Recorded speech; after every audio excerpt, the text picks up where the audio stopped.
আমার বয়স মাত্র ১-৬ বছর। বয়স কম হলে কি হবে, আমি দেখতে অনেক সুন্দরী ছিলাম। পাড়ার ছেলেরা আমায় দেখে বাজে কথা বলত। একদিন আমার মা নানা অসুস্থ হওয়াতে নানার বাড়ি চলে গেল। বাড়িতে শুধু আমি আর আমার আব্বু। আব্বু বলল, আজ রাতে তোর রুমে একা ঘুমাতে হবে না, তুই আমার রুমে ঘুমাবি। আমি বললাম ঠিক আছে বাবা। তারপর রাতে খিচুড়ির সাথে ওষুধ মিশিয়ে আমায় খাওয়ালো। তারপর আমার সাথে বাবা সারারাত ধরে। আমি ভাবতেই পারছি না নিজের বাবা আমার সাথে। বাকি ঘটনাটি গল্পতেই বলছি। আমার নাম শিউলি, বয়স ১-৬ বছর, ক্লাস 10-এ পড়ি আমি। আমার আব্বু মোর বড় মেয়ে। আমার একটা ছোট ভাইও আছে, ওর বয়স ৪ বছর। আমার আম্মু আমার আব্বুর ৩ নম্বর স্ত্রী। আমার আব্বুর আগের ২ স্ত্রী তাদের বাচ্চাকাচ্চা নিয়ে আলাদা আলাদা থাকে। আব্বুর প্রথম স্ত্রীর ৪টা ছেলে আর দ্বিতীয় স্ত্রীর ২টি। সকলেই আমার থেকে বয়সে বড়। আব্বু প্রতি সপ্তাহে ২ দিন করে আমাদের বাড়িতে থাকেন। সপ্তাহের বাকি দিনগুলো ওনাকে ওনার অন্যদের বাড়িতে থাকতে হয়। ওনার খুব বড় কাপড়ের বিজনেস আছে। আমার বয়স ১-৬ বছর হলেও এই বয়সেই আমার দেখতে অনেক লম্বা, গায়ের রংটাও ফর্সা। যখন আয়নায় নিজেকে দেখি তখন আমি নিজেই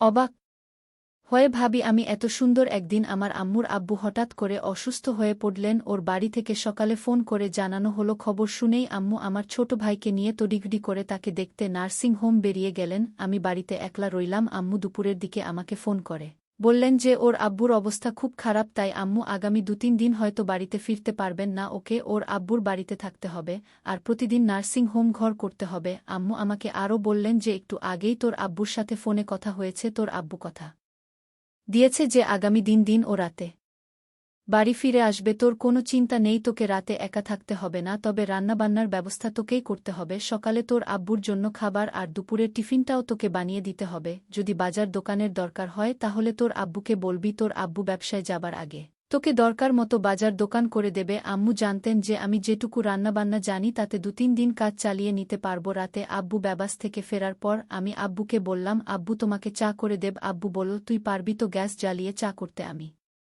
হেসে বললাম, আমি এখন একটু একটু করে রান্নাবান্না করা শুরু করেছি, কোনো অসুবিধা হবে না। আব্বু বলল, অসুবিধা হলে বলিস, তাহলে হোটেল থেকে খাবার এনে নেব। আমি আব্বুকে নিরস্ত করে বললাম, তার কোনো দরকার নেই, আমি সব পারব। আব্বু খুশি হয়ে আমার মাথায় হাত বুলিয়ে বাথরুমে ফ্রেশ হতে ঢুকল আর আমি রান্নাঘরে চা করতে ঢুকলাম। আম্মু থাকলে আম্মুই আব্বুর জন্য চা করে। চা করতে গিয়ে মনে হলো আব্বু চায়ে কতটা চিনি খায় তা তো আমি জানি না। আমি তাই আব্বুর কাছে চিনি দেব সেটা জানতে বাথরুমের দিকে গেলাম। গিয়ে দেখি বাথরুমের দরজা খোলা। আব্বু কি যেন একটা করছে লুকিয়ে লুকিয়ে। আরেকটু কাছে গিয়ে যা দেখালাম তাতে আমার চোখ চানা ভরা হয়ে গিয়েছে। দেখি আব্বু আমার জামাকাপড়টা ধুয়ে দিচ্ছে। আমি আব্বুকে বললাম, আব্বু তুমি আমার জামাকাপড় ধুয়ে দিচ্ছে কেন? আমি ধুতে পারবো, তোমাকে কষ্ট করতে হবে না। আমি হতবাক হয়ে গেলাম আব্বুর কাণ্ড দেখে। সরল মনে আব্বুকে ডেকে বললাম, আব্বু কি করছো কি তুমি? ওগুলো আমিও কাচতে পারবো তো? আব্বু বলল, ওগুলো থেকে তো ঘামের গন্ধ বের হচ্ছে। আব্বু প্রথমটাই কেমন জেনে একটু থতমত খেয়ে গেল। আমি যে হঠাৎ এখানে চলে আসতে পারি তা হয়তো ভাবেনি, কিন্তু আব্বু কয়েক সেকেন্ডের মধ্যেই নিজেকে একটু সামলে নিল। আমি তো আব্বুকে কোনোদিন দেখিনি আমার কাপড় ধুয়ে দিতে, আজ কেন আব্বু কাপড় ধুয়ে দিচ্ছে? আমি ভাবলাম আম্মু হয়তো বাড়িতে নেই, তাই আমার হাতের চা খেয়ে আব্বু খুব খুশি হলো। আমরা একসাথে টিভি দেখতে বসলাম। টিভিতে একটা সিনেমা চলছিল। সিনেমাতে হঠাৎ একটা অদ্ভুত দৃশ্য দেখতে পেলাম আর সেটা দেখে আমার ভয় করতে শুরু করল। আর আমি ভূতকে খুব ভয় পাই। আব্বু আমার ভয় দেখে নিজের আব্বুকে নিজেরই কেমন যেন অচেনা বলে মনে হতে লাগলো। যে আব্বু আমাকে কষ্ট করে বড় করেছে, যে আব্বুর কাছে এটা ওটা বায়না করেছি দুষ্টুমি করলে বা পড়াশোনায় ফাঁকি দিলে, যে আব্বুর ধমক খেয়ে অভিমানে কান্নাকাটি করেছি শরীর খারাপ হলে, যে আব্বু আমার পাশে সারারাত ঘুমিয়ে থেকেছি, সেই আব্বুকে আজ হঠাৎ কেমন যেন অচেনা একটা বাইরের লোক বলে মনে হচ্ছিল। আব্বুকে আজ আমি অন্যরকম দেখতে পেলাম। ঝট করে উঠে পড়ে রান্নাঘরের দিকে হাঁটা দিলাম।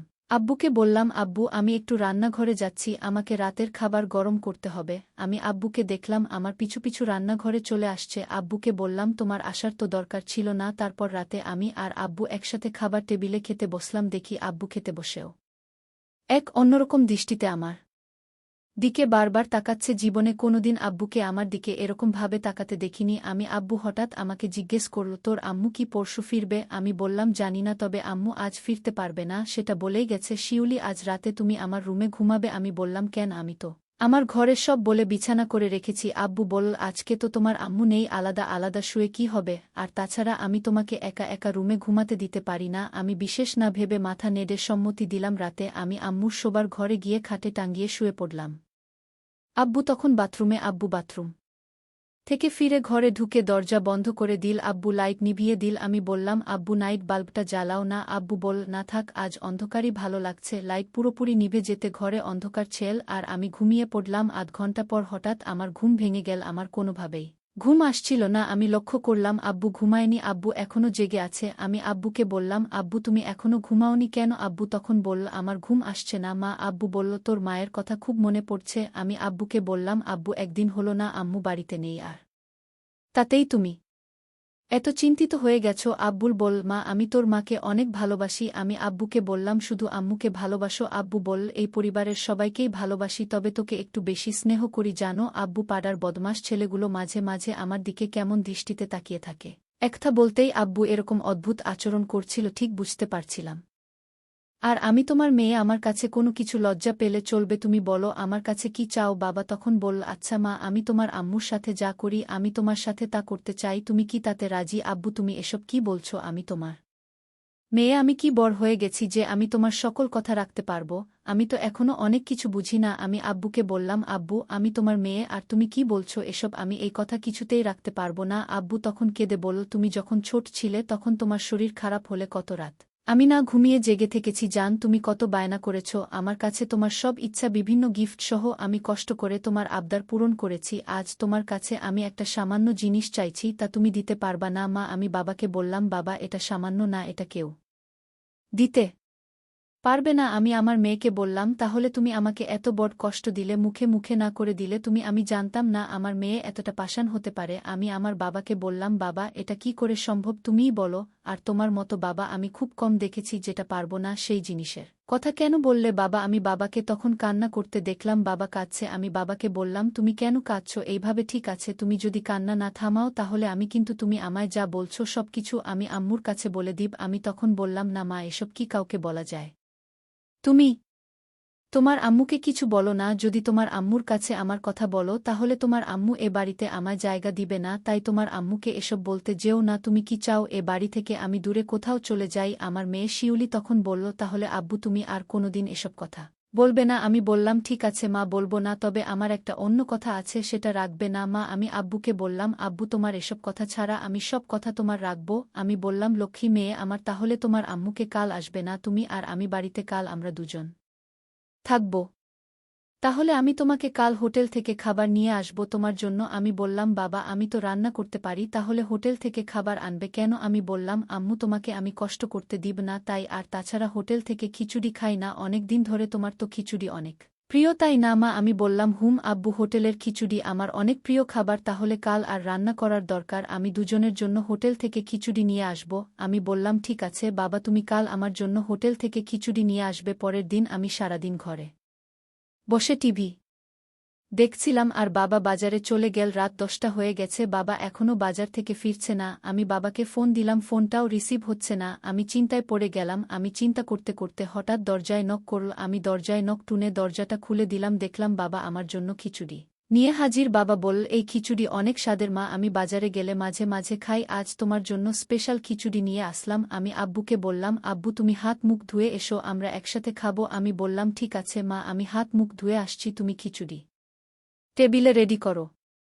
বাবা টেবিলে বসল, 2টা বাটি করে খিচুড়ি নিয়ে আসলো। বাবা বলল, হঠাৎ বল মা, আমার শরীরটা খারাপ লাগছে, আমি এখন কিছু খেতে পারবো না, তুমি খেয়ে নাও। আমি বললাম, না বাবা তোমার খেতে হবে, নইলে আমি খাবো না। বাবা বলল, মা আমি অনেক খুশি হলাম, কিন্তু আমার খেতে ইচ্ছা করছে না হঠাৎ কেন জানি আমি খেতে পারবো না। মা তুমি সবটুকু খিচুড়ি খেয়ে নাও। মা যদি পারো তাহলে আমাকে এক গ্লাস ঠান্ডা পানি দাও। বাবার এই মক্কল আমি বুঝতে পারিনি আসলে। বন্ধুরা, বাবা কেন খিচুড়ি খেয়ে চাইল না তা যদি তোমরা জানো তাহলে তোমাদের হুঁশ উড়ে যাবে। এই খিচুড়ি আমি খাবার পরে আমার কি হয়েছিল এবং বাবা আমার সাথে কি করছিল তা জানতে ভিডিওটি শেষ পর্যন্ত দেখতে থাকুন। আর ভিডিওর মধ্যেখানে একটা কথা বলতে চাই, আমি সবসময় তোমাদের জন্য খুব কষ্ট করে ভিডিও তৈরি করি, তাই ভিডিওতে কষ্ট করে একটি লাইক করে দাও আর এরকম মজার মজার ভিডিও পেতে আমার চ্যানেলটিকে সাবস্ক্রাইব করে পাশে থাকবেন। যাই হোক বন্ধুরা, আমি সেই খিচুড়ি বাবার আদেশে খেয়ে নিলাম। খিচুড়িটা অনেক টেস্ট হয়েছে, আমার কাছে খুব ভালো লাগছিল, কিন্তু খিচুড়িটা খাওয়ার পর হঠাৎ আমার মাথাটা ঝিন ঝিন করছিল, আমার চোখ দিয়ে অন্ধকার দেখতে পেলাম। আমি বাবাকে বললাম, বাবা আমার জানি শরীরটা কেমন করতেছে, আমি ঘুমাবো। আমি আমার রুমে ঘুমিয়ে পড়ি। বাবা তুমি তোমার রুমে গিয়ে শুয়ে পড়ো বাবা। আমি মনে মনে বললাম কাজ হয়ে গেছে। আমার মেয়ে তার রুমে গিয়ে শুয়ে পড়ল, আর দরজাটা লক করতে ভুলে গেছে আমার মাম্মি। আমার মেয়ে তখন বিছানায় শুয়ে পড়ল, শুয়ে পড়ার সাথে সাথে ঘুমিয়ে গেল। আমি গভীর রাতের জন্য অপেক্ষা করতেছিলাম। রাত যখন 2টা বাজে তখন আমি আমার মেয়ের রুমে গেলাম, তারপর তার বিছানায় বসলাম। দেখলাম আমার মেয়ে নিষ্পাপ শিশুর মতো ঘুমাচ্ছে। আমার মেয়েকে চাঁদের চেয়েও সুন্দর লাগছিল। আমি আমার মনের অজান্তেই ভুল গিয়েছিলাম এটা আমার মেয়ে।